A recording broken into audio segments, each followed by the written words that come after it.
লক্ষ তরুণ আমরা ঘোষণা করতে চাই, অনেক রক্ত অনেক প্রাণের বিনিময়ে যে অর্জিত আমাদের স্বাধীনতা, আজকে স্বাধীনতার পক্ষে বিপক্ষের শক্তি বলে যারা বাংলাদেশের মানুষকে দ্বিধাবিভক্ত করছেন, বাংলাদেশকে যারা পিছিয়ে দিচ্ছেন, আমরা মনে করি আজকের দিনে তারাই স্বাধীনতার প্রকৃত শক্তি।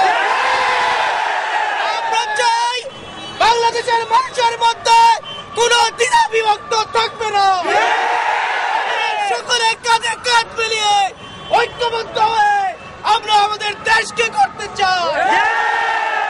যারা স্বাধীনতার পক্ষ বিপক্ষ বলে আজকে যারা যুদ্ধবিরোধী বিচারের নামে প্রহসনের বিচার করছে, আমরা অবিলম্বে এই প্রহসনের বিচার বন্ধ করে শীর্ষ নেতৃবৃন্দের মুক্তি চাই।